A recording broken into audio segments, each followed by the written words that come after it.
ಈ ದೇವಾಲಯವನ್ನು ಕೇಂದ್ರವಾಗಿಟ್ಟುಕೊಂಡು ನನಗೆ ಒಬ್ಬ ಪೊರ್ಬು ಹೇಳಿದ ಮಾತು ನೆನಪಾಗ್ತದೆ. ಕೊನೆ ಒಂದೇನು 2 ನಿಮಿಷದಲ್ಲಿ ಮುಗಿಸ್ತೇನೆ. ಅವ ಪೊರ್ಬು ಒಬ್ಬ ಹೇಳಿದ ಮಾತು ನನಗೆ ನೆನಪಾಗಲಿಕ್ಕಿದೆ.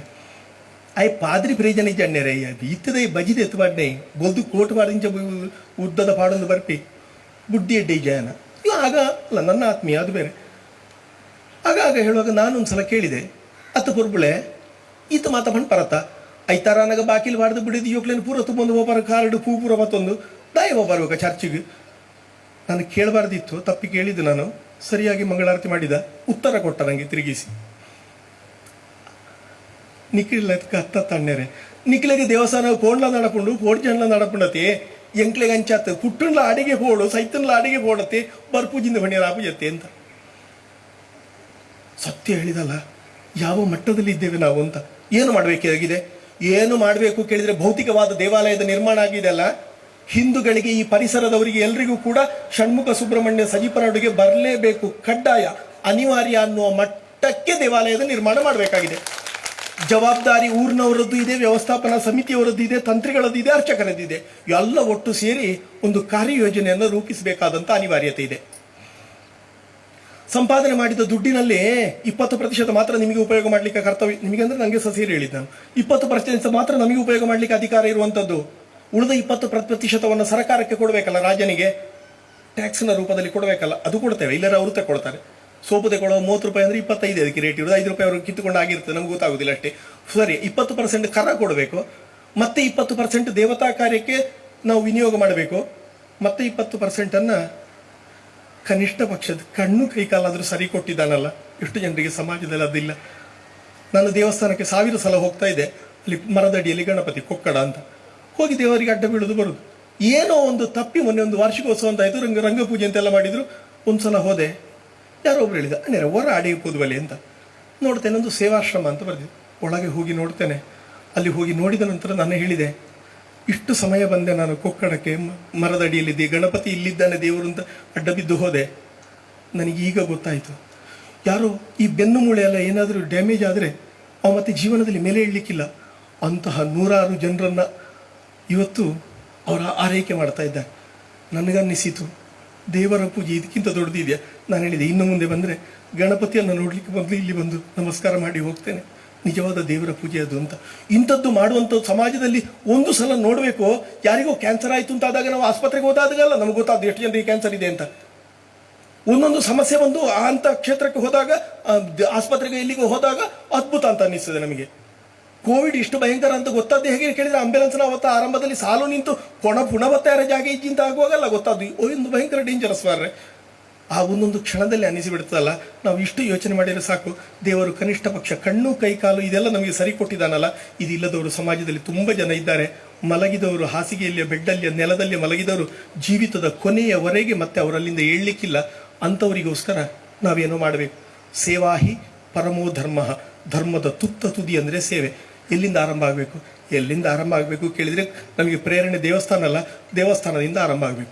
ದೇವಸ್ಥಾನದಲ್ಲಿ ಸಂಗ್ರಹ ಮಾಡಿದಂಥ ಸಂಪತ್ತಿನ 20% ಮತ್ತೆ ಸಮಾಜಕ್ಕೆ ಕೊಡ್ಲಿಕ್ಕೆ ಆಗುವುದಿಲ್ಲ ಅಂತಾದರೆ ದೇವಸ್ಥಾನಕ್ಕೆ ಬೀಗ ಪಾಡ್ನೆ ಎಡ್ಡೆ ಬೇಡ ಅಂತ. ದೇವಸ್ಥಾನ ನಮಗೆ, ಹಿಂದೂ ಸಮಾಜಕ್ಕೆ ಯಾರದೋ ಒಂದು ಎಲ್ಲರಿಗೂ ಕೂಡ ಕಡ್ಡಾಯ ಜಾತ್ರೆಗೆ ಅಂತೇಳಿ ಇಷ್ಟು ರಶೀದಿ ಮುಖಮೂತಿ ನೋಡದೆ ಈ 100, 500 ಹರಿದು ಕೊಟ್ಟು ಬರ್ತೇವಲ್ಲ, ಕಡ್ಡಾಯವಾಗಿ ಕೊಡಿ ಅಂತ. ನಿಮ್ಮ ಮನೆಯ ದುಡ್ಡು ಎಷ್ಟು ಬೇಕಾದ್ರೂ ನಿಮ್ಮ ಜೇಬಿದ್ದು ಖರ್ಚು ಮಾಡಿ. ದೇವಸ್ಥಾನದ ದುಡ್ಡು 1 ರೂಪಾಯಿ ಖರ್ಚು ಮಾಡಬೇಕಾದ್ರೆ 100 ಸಲ ಯೋಚನೆ ಮಾಡಬೇಕು. ನನ್ನ ಹತ್ರ ಕೋಟಿ ಇರ್ಬೋದು ಮಾರ್ರೆ, ಅಲ್ಲಿ 10 ರೂಪಾಯಿ ಪಾಪದವ ಹಾಕಿರ್ತಾನೆ. ಅವನ 10 ರೂಪಾಯಿಗೆ ನನ್ನ ಲಕ್ಷದ ಬೆಲೆ ಇದೆ, ಅದಕ್ಕೆ ಮೌಲ್ಯ ನೋಡ್ಲಿಕ್ಕೆ ಹತ್ತದು. ಹಾಗಿರುವಾಗ ಆ ಸಂಪತ್ತನ್ನು ಹೇಗೆ ವಿನಿಯೋಗ ಮಾಡಬೇಕು?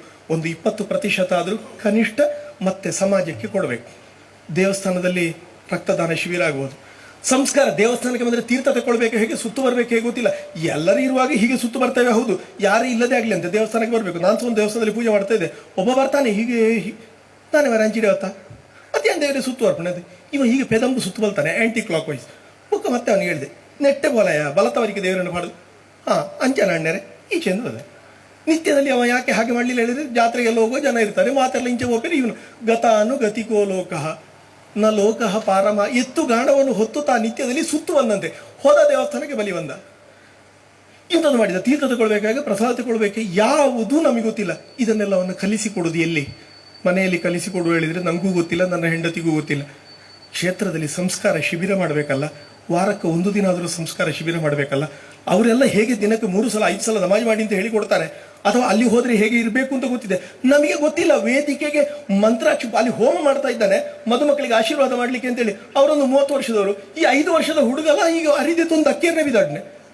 ಏನು ಅವಸ್ಥೆ ಮಾಡ್ರೆ, ಯಾರಿಗೆ ಆಶೀರ್ವಾದ ಮಾಡೋದು, ಏರಿಗೆ ಅರಿದಕ್ಕಣೆ ಕಾಲು ನೋಡ್ತಾನೆ ವುಡ್ಲ್ಯಾಂಡ್ ಶೂ ಇಟ್ಟು ದಪ್ಪದ ಹಾಕೊಂಡು ಬಂದಿದ್ದಾನೆ. ಇದಕ್ಕೆ ಎಂತ ಮಾಡಿ ಮೆಟ್ಟಬೇಕಾ ಬೇಡ? ಇಂಥದ್ದೆಲ್ಲ ಸಂಸ್ಕಾರ ಯಾಕೆ ಹೀಗಾಯ್ತು ಕೇಳಿದ್ರೆ ಹೇಳಿಕೊಡ್ಲಿಕ್ಕೆ ನಮಗೆ ಗೊತ್ತಿಲ್ಲ ಅಂತ. ಯಾರು ಹೇಳಿಕೊಡ್ಬೇಕು? ಇಂಥ ಕ್ಷೇತ್ರ ಇರುವುದು. ಅದಕ್ಕೆ ದೇವಸ್ಥಾನದ ವತಿಯಿಂದ ಸಮಾಜಕ್ಕೆ, ಹಿಂದೂಗಳಿಗೆ ಸಂಸ್ಕಾರ ಕೊಡುವಂತ ನಿತ್ಯ ನಿರಂತರ ಕೆಲಸಗಳು ಈ ಕ್ಷೇತ್ರದಿಂದ ನಡೀತಾ ಬರಲಿ. ರಕ್ತದಾನ ಇರ್ಬೋದು, ಯಾವುದೇ ಇರ್ಬೋದು, ಇಂಥ ಕೆಲಸಗಳು ನಡೀತಾ ಬರಬೇಕು. ಯಾರದ್ದೋ ಊರಿನವರೆಲ್ಲ ಸೇರಿ ಬ್ರಹ್ಮಕಲಶ ಮಾಡಿದ್ದೇವೆ, 10 ರೂಪಾಯಿ ಆದರೂ ಕೊಟ್ಟಿದ್ದಾರಲ್ಲ. ಮುಷ್ಟಿ ಯೋಜನೆ ಯಾವುದು ಆಗವರು ಹೇಳಿದ್ರಲ್ಲ, 10 ರೂಪಾಯಿ ತೆಗೆದಿಡ್ಬೇಕು, ಕೊಟ್ಟಿದ್ದಾರಲ್ಲ ಊರಿನವರು.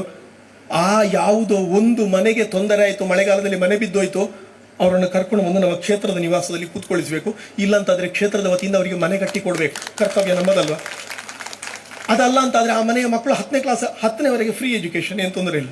ದಮ್ಮಯ್ಯ ಹಾಕಿ ಎಂಕ್ಲಾಡಿ ಕರೀತಾರೆ. ಬೇತೆ ಶಾಲೆದ ಜೋಕ್ಲೆಲ್ಲ ಒಯ್ತುಕೊಂಡಪ್ಪಿರು. ಆ ಮಟ್ಟಕ್ಕಿದೆ. ಕಾಲೇಜಿಗೆ ಹೋಗ್ಬೇಕಾದ್ರೆ ಅನಿವಾರ್ಯ ಡೊನೇಷನ್ ಇಂದ ಹಿಡಿದೆಲ್ಲ ಕಟ್ಟಬೇಕು. ನಮ್ಮ ಹತ್ರ ಇಲ್ಲ. ಆ ಮಗುವಿನ ವಿದ್ಯಾಭ್ಯಾಸ ನಿಂತು ಹೋಗ್ತದೆ. ನಾವ್ಯಾರೋ ಗಟ್ಟಿಯವರಿದ್ದೇವಲ್ಲ, ಕ್ಷೇತ್ರದ ವತಿಯಿಂದ ಅಂತಹ ನಮ್ಮ ಊರಿನಲ್ಲಿ ಕಷ್ಟದಲ್ಲಿ ಯಾರಿದ್ದಾರ ಅವರಿಗೆ ಶಿಕ್ಷಣ ಕೊಡುವ ವ್ಯವಸ್ಥೆ ಕ್ಷೇತ್ರದ ವತಿಯಿಂದ ಆಗಬೇಕು. ಇಂತಹ ಕೆಲಸಗಳನ್ನು ಮಾಡ್ತಾ ಬಂದಾಗ ಸೈತನ ನಾಡಿಗೆ ಬೋಡು, ಪುಟ್ಟನ ನಾಡಿಗೆ ಬೋಡು, ಆ ಪರಿಸ್ಥಿತಿ ನಮಗೆ ಬರ್ತದೆ. ಹಿಂದೂಗಳಿಗೆ ಅನಿವಾರ್ಯ ಅಂತ ಆಗ್ತದೆ. ದೇವಸ್ಥಾನ ಅನಿವಾರ್ಯ ಅಂತ ಆಗುವ ಮಟ್ಟಕ್ಕೆ ದೇವಾಲಯಗಳನ್ನು ನಾವು ನಿರ್ಮಾಣ ಮಾಡಿಬಿಟ್ರೆ ಬ್ರಹ್ಮಕಲಶ ಮಾಡಿದ್ದು ಸಾರ್ಥಕ ಅಂತ ಆಗ್ತದೆ. ಆ ರೀತಿಯಾಗಿ ದೇವಾಲಯದ ನವನಿರ್ಮಾಣ, ಜಾತಿ ಮತ ಪಂಥವನ್ನು ಮೀರಿ ಎಲ್ಲರನ್ನ ಪ್ರೀತಿಸುವ ಗುಣ, ಇದೆಲ್ಲ ಸಂಸ್ಕಾರದಿಂದಲೇ ಹೇಳಿಕೊಡಬೇಕಾಗಿದೆ. ಅದನ್ನು ಮಾಡಲಿಕ್ಕೆ ಯಾರು ಬಿಡ್ತಾನ ಗೊತ್ತಿಲ್ಲ. ಆ ಸಮಾಜದ ಒಳ್ಳೆತನ ನೋಡುವ ದೃಷ್ಟಿಕೋನ ಇದೆಯಲ್ಲ, ಅದನ್ನು ಕೊಡುವವ ವಿದ್ಯಾಧಿಪತಿ ಜ್ಞಾನದಾತ್ರ ಸುಬ್ರಹ್ಮಣ್ಯ.